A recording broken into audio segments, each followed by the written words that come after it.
ዮሐንስ መጥምቁ ጥርጥር ውስጥ በገባበት ጊዜ በሉቃስ ወንጌል ምዕራፍ 7 ላይ አለ። ማቴዎስ ምዕራፍ 11 አለ። የባለፈው ሳምንት ነው ማስታወሰው። ምንድነው ጌታ ያለው? ሊያስተምራቸው አይደለም የፈለገው ጌታ። ዕውሮችን ፈወሰ፣ ሽባዎችን ተረተረ፣ ብዙ ነገር ከሰራ በኋላ ሄዳችሁ ለዮሐንስ ንገሩታል። ምክንያቱም እግዚአብሔር አምላካችን እግዚአብሔር ሲባል ኃይል አብሮት አለ። ኃይል በሉ እስኪ። እግዚአብሔር ሲባል ምን አለ? አብሮት ኃይል አለ። መጽሐፍ ቅዱስ ሙሴ ከመምጣቱ በፊት ሙሴ አገልግሎት ከመጀመሩ በፊት መጽሐፍ ቅዱስ የሚባል ነገር የለም። ታውቃላችሁ፣ ሁላችንም እናውቃለን። መጽሐፍ ቅዱስ ሙሴ በእግዚአብሔር ሕልውና ውስጥ ሆኖ ዘፍጥረት እንዴት እንደተፈጠረ ምን እንደነበረ አየው እና ያን አይቶ ነው የተጻፈው። ከዛ በኋላ በየዘመናቱ እግዚአብሔር ለሰዎችን ያስነሳል። ሰዎች ናቸው በመንፈስ ቅዱስ ተነድተው ማለት driven by the Holy Ghost። መጽሐፍ ቅዱስ የእግዚአብሔር እስትንፋስ ነው፣ የእግዚአብሔር ቃል ነው። ጌታ ኢየሱስ ምን አለ? እኔ የምነግራችሁ ቃል መንፈስ ነው ሕይወትም ነው አለ። እኔ የምነግራችሁ ቃል ምንድን ነው አለ? ዮሐንስ ወንጌል ምዕራፍ 6 ቁጥር 63 ላይ the word I speak to you is spirit።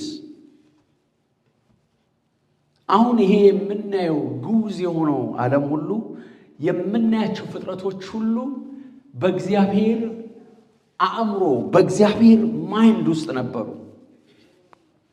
ሃሌሉያ! የገባችሁ አይመስለኝም። በእግዚአብሔር አእምሮ ውስጥ በእግዚአብሔር እቅድ ውስጥ በእግዚአብሔር ፕላን ውስጥ አሉ። ለምሳሌ አንድ ሰው ይሄን ስልክ ከመስራቱ በፊት ማለት አንድ ሰው ሳይሆን ይሄ አፕል ነው፣ አይፎን ነው። አይፎን ከመስራቱ በፊት በአእምሮ ውስጥ ተፈጥሯል። ዲዛይኑ በአእምሮ ውስጥ አለ።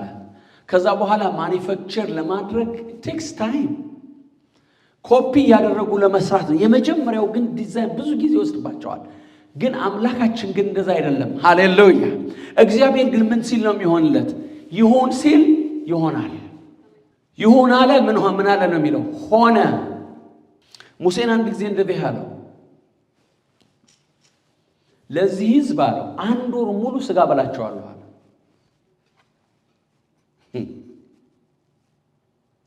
1 ወር ሙሉ ለዚህ ሕዝብ። ከዛ ሙሴ ደነገጠ። ሙሴ እኮ ብዙ ነገር አይቷል። ምን አለ? ምንድን ነው የምትለኝ አለ። ይሄ እኔ አሁን እየመራሁት ያለው ሕዝብ ከእኔ ጋር ያለው ሕዝብ ከግብፅ ያወጣው ሕዝብ ስንት ነው አለ? 600,000 እግረኛ ማለት እኮ ሴቶች ሕፃናት አይቆጠሩም። 600,000 እግረኛ ማለት ለጦር የሚዘጋጅ ሊዋጋ የሚችል ሰራዊት ማለት ነው። እነዚህን የሚመግብ ከየት ታመጣለህ አለ። ከየት ነው የሚመጣው? ምክንያቱም ሙሴ ያየው በዙሪያው ያሉትን ከብቶች 600,000 ላይ ሆኑ ይችላሉ። እንደገና ደግሞ ሁሉስ ሊታረዱ ነው ወይ ነው? ወደፊት እኮ ወደሚገቡበት ምድር ከብቶች ያስፈልጓቸዋል ብሎ ስለሚያስብ ነው። እና ምን አለው?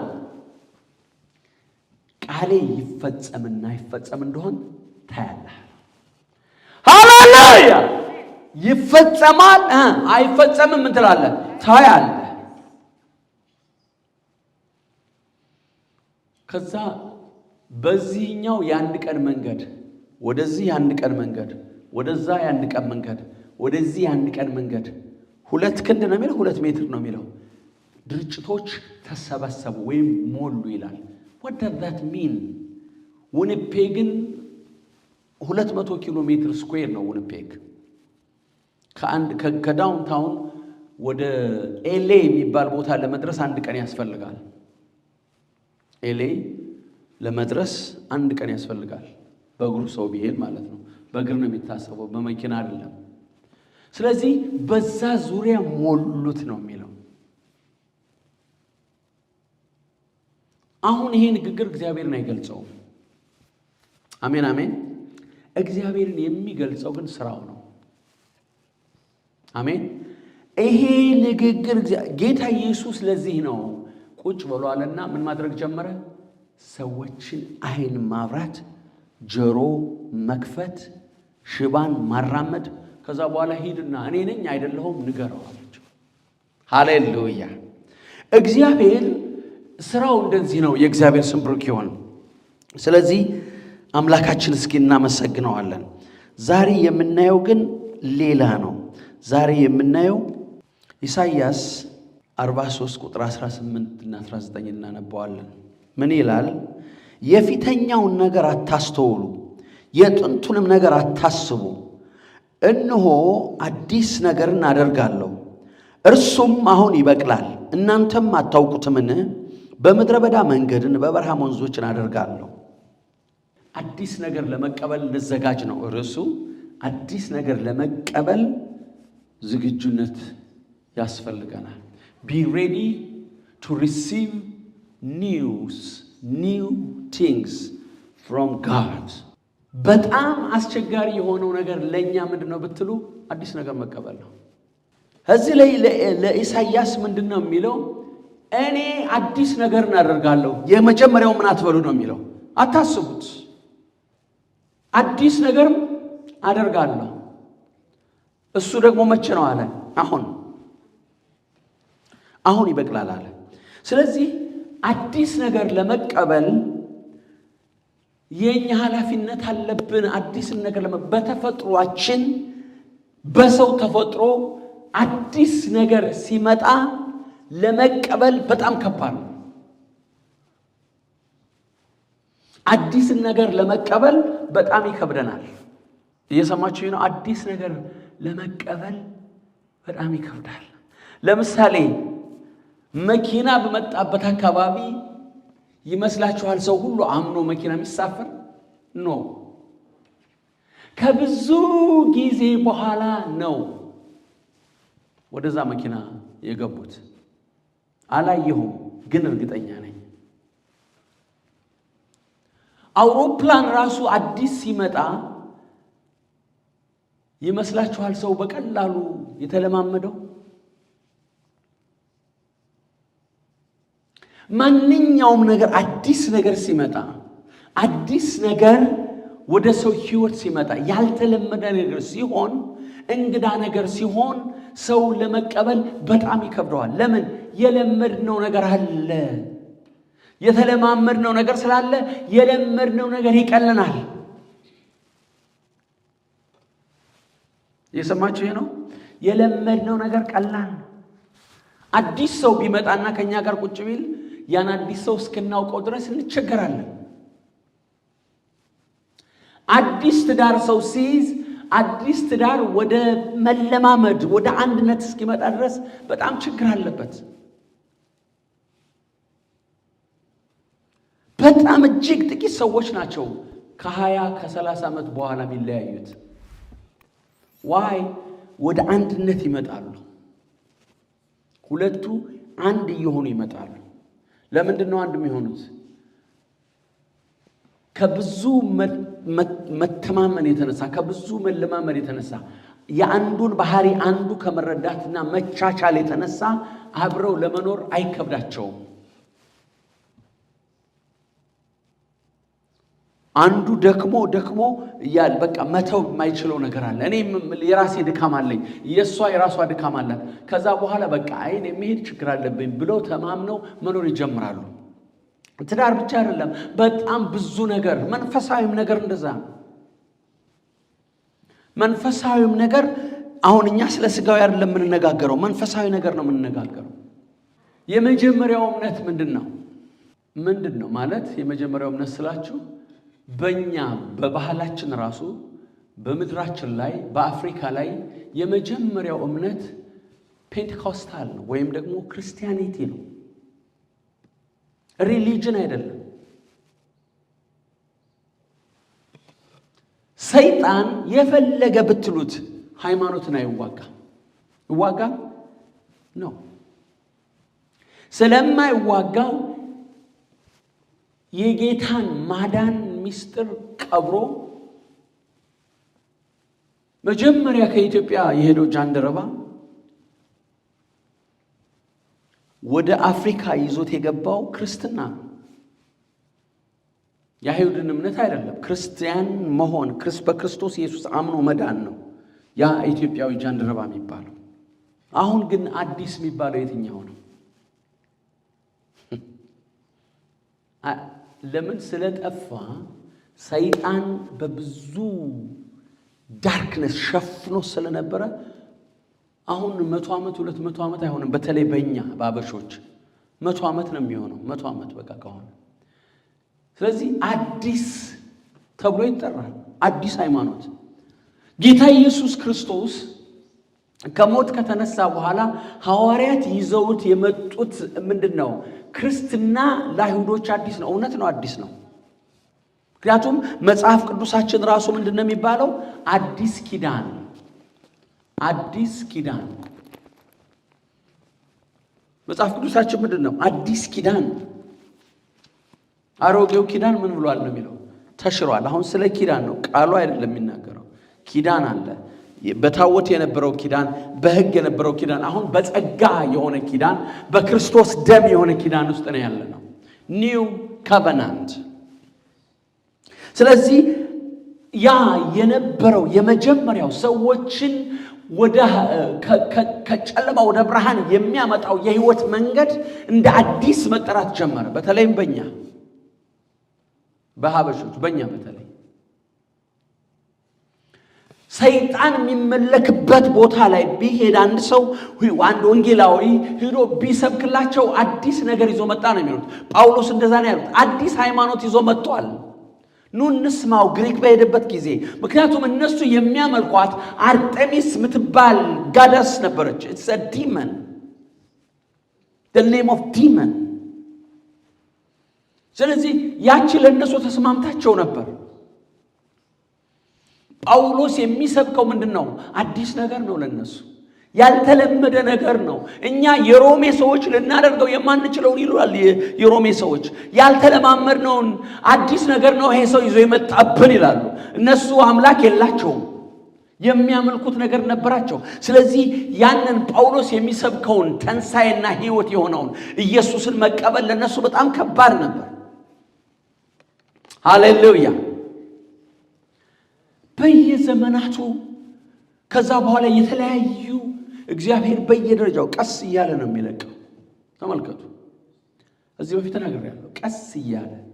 ምክንያቱም የሰው አእምሮ መንፈሳዊ ነገር ላይ ከመጀመሪያው ራሱ የመጀመሪያው አዳምና ሁለተኛው አዳም ነው የሚለው። የመጀመሪያው አዳም የወደቀው አዳም ነው። ሁለተኛው አዳም ጌታ ኢየሱስ ክርስቶስ ነው። ስለዚህ ሁለተኛው አዳም ይዞ የተገለጠው ሕይወት ነው። ተንሳኤ ነው ይዞ የተገለጠው። ሃሌሉያ። ብርሃን ነው ይዞ የመጣው።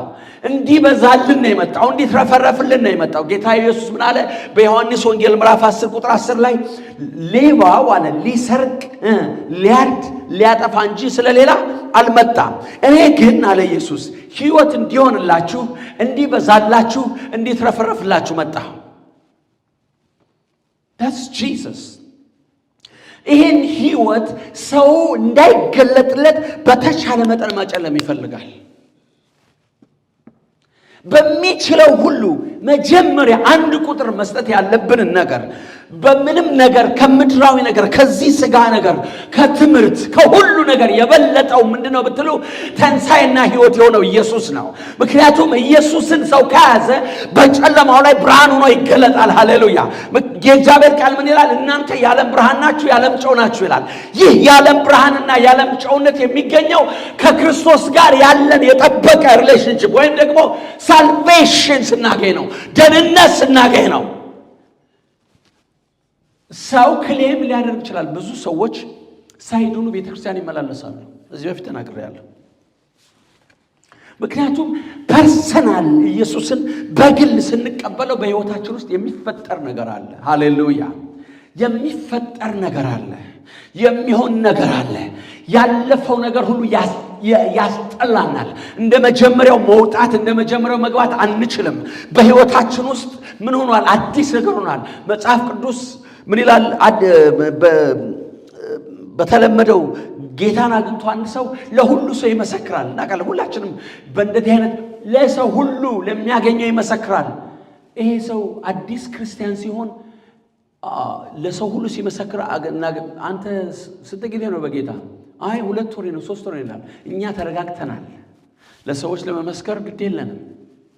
አዲስ ሲድን ግን ያገኘው ሰላምና ደስታ ስላለ ሰው ሁሉ የቀመሰው እንዲቀምስ ይፈልጋል። This is Christianity.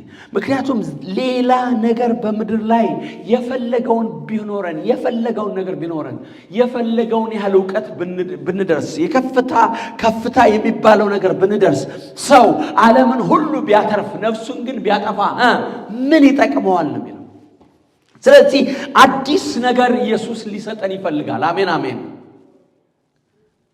አዲስ ነገር ሊያደርግ ይፈልጋል። ብዙ ጊዜ ጌታ ኢየሱስ ምን ይላቸዋል? አሁን ልትሸከሙት አትችሉም ይላቸዋል። ገብቷቸዋል? ቁጭ ብላችሁ ሜዲቴት አድርጉት። ይሄን ቃል just meditate it። አሁን ብነግራችሁ ልትሸከሙት አትችሉ። ቅርብ ጊዜ ነው የገባኝ። እግዚአብሔር ምስክሬ ነው። ቃሉ አልገባኝም እያልኳችሁ አይደለም። No, I understood it why he was saying that. just recently ለዚህ ነው ታውቃላችሁ ጌታ ኢየሱስ አገልግሎት ሲጀምር ከነበረው ሃይማኖት ጋር ትልቅ ክላሽ ነው የተፈጠረው። ለምን? እነሱ እንደሚሰሩት አይደለም ይሰራ ነበር። ምክንያቱም ሲገባ እሱ ፈውስ ነው። አሜን። ሲወጣ ፈውስ ነው። አጋንንት በየሄደበት ቦታ ሁሉ መጣብን ይሉታል። እዚህ አይተውት ማያውቁት ነገር ነው። አጋንንት እንዳለ ያውቃሉ። የሰማችሁ ነው። አጋንንት እንዳለ ያውቃሉ። ሰዎችን በሽታ እንደያዛቸው ያውቃሉ። ነገር ግን ኃይል አልነበራቸውም። I'm not blaming them። ኢየሱስ መጥቶ ስለ ሰው ልጆች ሙቶ ከሞት ከተነሳ በኋላ ነው ለሌሎች ሰዎች ያ ክብር ያ ኃይል መሰጠት የጀመረው። አሜን። ከዛ በፊት የለም። ሐዋርያት ከሱ ጋር ስለነበሩ የሚተኩትና እሱን ያን የክብርን ወንጌል በምድር ጫፍ ሁሉ የሚያደርሱ ስለነበሩ እነሱ ሁሉ ጊዜ ከሱ ጋር ስለነበሩ ሰዎች እንዲፈወሱ ጌታ ኃይል ይሰጣቸው ነበር። ሂዱ አላቸው። ምን በሉ? አጋንንትን አውጡ፣ ድውያንን ፈውሱ፣ ሙታን አስነሱ፣ ወንጌልን ስበኩ ብሎ ላካቸው ይላል። ስልጣን የሰጣቸው ያስቀመጠው ነገር አለ። Did they have power? No. ኃይል አልነበራቸው። ከጌታ ቃል ወጣ፣ ይዘው ሄዱ፣ ተፈወሱ ሰዎች። ለዚህ እኮ ነው ይሁዳ የለም። ከተንሳኤው በኋላ የቀሩት 11 ግን የክብርን ወንጌል ክርስቶስ ኢየሱስን ገልጸው ታልፈዋል። ሃሌሉያ። ለምን? የተንሳኤው ኃይል በበዓለ ሃምሳ ቀን በእነሱ ላይ ወርዷል። መንፈስ ቅዱስ በእነሱ ላይ ወርዷል። ስለዚህ አዲስ ነገር ሲመጣ ያን አዲስ ነገር ማስተናገድ የሚችል ካፓሲቲ እንዲኖራቸው አድርጓቸዋል። ማን? መንፈስ ቅዱስ። ግማሾቹ ሲተረተሩ፣ አንዳንዶቹ በዛይት ተቀቅለው ሲሞቱ፣ በእስር ቤት ሲሰቃዩ። ዮሐንስ መጥምቁ የት ነበር? በፍጥሞ ደሴት ላይ ተጥሏል። ብቻውን ነበር። ነገር ግን ኢየሱስን ያዩ ነበር። ሃሌሉያ። ራእይ መጽሐፍን ጻፈው። ስለዚህ ምንድነው ወንጌል ወገኖቼ? አሁንም ቢሆን እስካሁን ድረስ ገና ጌታ እስኪመጣ ድረስ እግዚአብሔር ያልተለመደ አሰራርን ይገልጻል። ስሙኝ፣ ያልተለመደ አሰራርን ይገልጻል። እየሰማችሁ ነው? ያልተለመደ አሰራርን ይገልጻል። ከዚህ በፊት ከ60 ዓመት በፊት የነበሩ የእግዚአብሔር ጄኔራሎች ፓስተር፣ ኢቫንጀሊስት፣ ፓስተር ራሱ አይባልም ነበር። አይባልም። ኢቫንጀሊስት ሬንሃርድ ቦንኬ፣ ኢቫንጀሊስት ቢሊ ግራሃም፣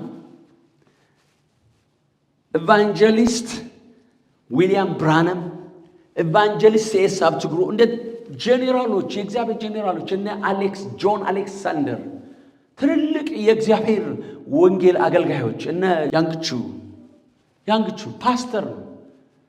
እነ ፓስተር አሁን ቅርብ ጊዜ ፓስተር ሮበርት ካያንጃ ፓስተር ቤኒን ፓስተር ክሪስ ታላቅ እግዚአብሔር ኃይል ያለበት ሰው ነው።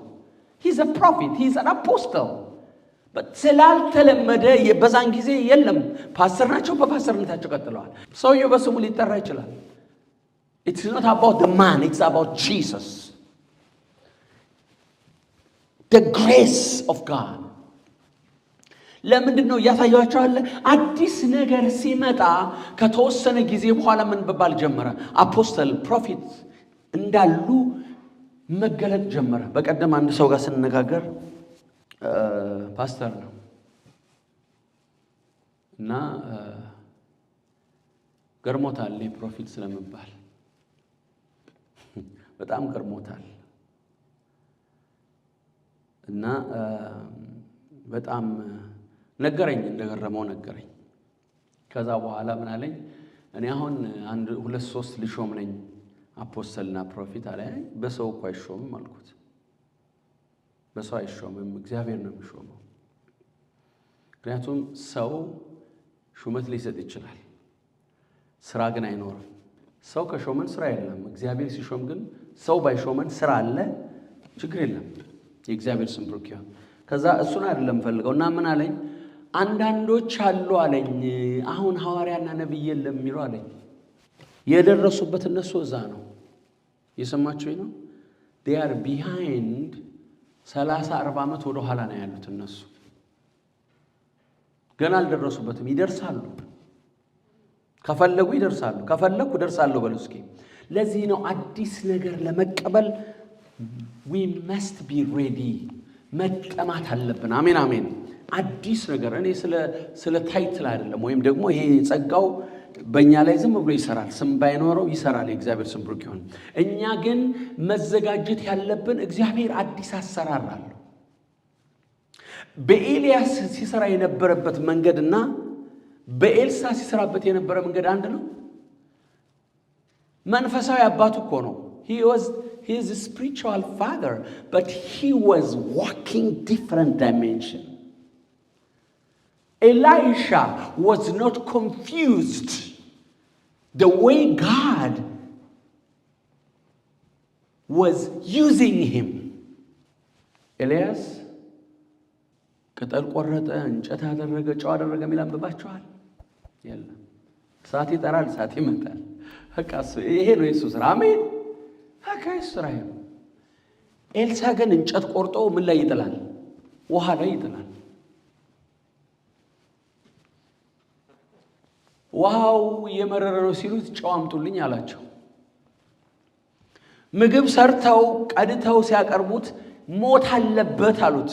እሱ ራሱ ሜንቶር የሚያደርጋቸው የነቢያት ልጆች ወይም ግሩፕ ኦፍ ፕሮፊትስ ይላል በእንግሊዘኛው። ስለዚህ እነሱ ምን አላቸው? ሂዱና ጨው አምጡልኝ አላቸው። ከዛ ሞት ከሚጠመው ሞት ከሚሸተው ምግብ ላይ ምን አደረገበት ይላል? ጨው ጨመረበት። ከዛ ምን ሆነ ይላል? ጣፈጠ፣ መብላት ጀመሩ ይላል። መጥረቢያ ሲሰጥም ቅጠል ቆርጦ ውሃው ላይ ጣለበት ይለናል። አዲስ ነገር አይደለም እንዴ? አዲስ ነገር እኮ ነው እየሰራ ያለው። አዲስ ነገር በኤልሳ ላይ መሆን ጀመረ። እግዚአብሔርን እየሰማ ስለሆነ he was not confused። አዲስ ነገር በእናንተ መስራት ይጀምራል እግዚአብሔር። don't be confused ሃሌሉያ። ምክንያቱም እኔ አዲስ ነገር አድርጋለሁ ነው ያለ። በሌላው የሰራውን አይነት አይደለም የሚሰራው። የእግዚአብሔር ስም ብሩክ ይሁን። አንድ የተከበረ ጄኔራል ሲመጣ አንድ ሰው ሁሉ የሚያከብረው የሶሪያ ንጉስ ራሱ ትልቅ ፖዚሽን የሰጠው ትልቅ ቦታ የሰጠው ለሶሪያ ማዳን ያመጣ ጄኔራል ወደዛ ወደ እስራኤል ምድር ሲመጣ ጭቃ የሆነ ውሃ እንኳንስ አንድ ጄኔራል ተራ ሰው ሊገባበት የማይችል ውሃ ውስጥ ሂድና ብቅጠል ልመበል ትፈወሳለህ አለው። በጣም ተናደደ። እንዴት ናቀኝ? መጥቶ እጁን ጭኖ የለመደው ነገር ነው የፈለገው። ነገር ግን እግዚአብሔር አዲስ ነገር አለው። ሃሌሉያ። ከዛ ሆነለት አልሆነለትም? ሆነለት። እስኪሞት ድረስ በሩን ክፈተው፣ መስኮቱን ክፈታሉ። ሊሞት ሲል የእስራኤል ንጉስ ሄዶ መስኮቱን ክፈታለው፣ ጦር ወርውር አለው። 3 ጊዜ ወርሮ ቆመ። አልነገረውም። ለምን ኢንስትራክሽን የተሰጠው እንደዛ ነው። እግዚአብሔር የሰጠው ኢንስትራክሽን እሱ ነው። 5 ጊዜ ውሩረ ቢሆን ኑሮ አለው ሴሪያን ጨርሰህ ታጠፋቸው ነበር። ግን አሁን 3 ጊዜ ትመታቸዋለህ፣ ከዛ በላይ አትጨምርም አለው። ሆነ። አዲስ አሰራር። ጌታ ኢየሱስ ክርስቶስ ሲመጣ ደግሞ ምን ያደርግ ነበር? ተነስ ሂድ ይለዋል። አልጋህን ተሸክመህ ሂድ ይለዋል። በምራቁ ትፍ ብሎ ጭቃዩን ቀብቶ ሂድና በሰሊሆም ታጠብ ይለዋል። ኃጢአትህ ይቅር ተብለሃል ይለዋል። በሰላም ሂጂ ይላል። በቃ ተመልከቱ፣ ተዘጋጅተው የቆዩ ናቸው ኢየሱስን ያቀፉት። ስምዖንና ሐና ባለፈው ተናግሬዋለሁ። they were ready, they were praying, fasting. When the baby Jesus came, they were not confused alone. መቼ እንደሚመጣ ራሱ ተነገራቸው። ለምን? they were communicating with God. They did not claim that they are communicating. No, but what happened? Practically, when Jesus was 8 days, the Holy Spirit told the man he was waiting all his life, go into the temple. The baby you are waiting, the Savior. ከዛ በኋላ መተንበይ ጀመረ። ምን አለ? ይሄ ለብዙዎች ለመውደቃቸውና ለሌሎች ደግሞ ለመነሳታቸው ነው አለ።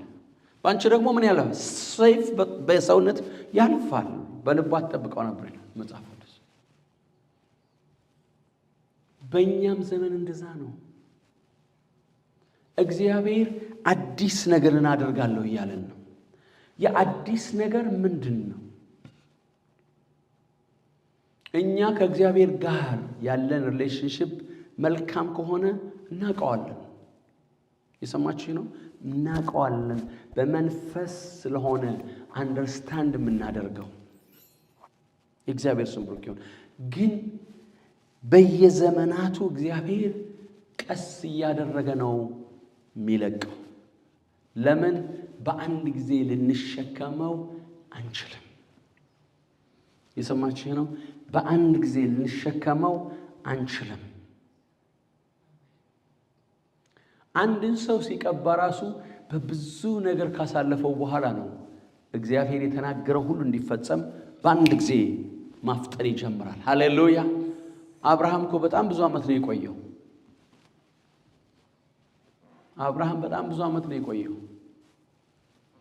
ግን ምድርን ትሞላለህ እንዳለው ምድርን ሞላት። 400 ዓመት ትገዛለህ እንዳለው 400 ዓመት ዘሩ ተገዛ። ከዛ በኋላ ይመለሳሉ እንዳለው ተመለሱ። ሃሌሉያ። አዲስ ነገር ለመቀበል እንዘጋጅ። አሜን። be ready to receive new things from heaven. አሜን። ሃሌሉያ። thank you Jesus። ይህን ቃል እግዚአብሔር በልባችን ውስጥ ያሳድረው። JLN TV ወርልድ ዋይድ በዚህ ቻናል መንፈሳዊ ትምህርቶችና የጊዜው የእግዚአብሔር መልእክት በትንቢታዊ ኃይል በነቢይ ጆሹዋ መኮንን አማካኝነት የሚተላለፍ ሲሆን የእግዚአብሔር መንግስት ሥራ እንዲስፋፋና ብዙዎች የዚህ አገልግሎት በረከት ተካፋይ እንዲሆኑ ቻናሉን ሰብስክራይብ እንዲያደርጉ፣ ቪዲዮንም ላይክ፣ ለሌሎችም ይደርስ ዘንድ ሼር እንዲያደርጉ በጌታ ፍቅር እንጋብዞታለን። JLN TV ወርልድ ዋይድ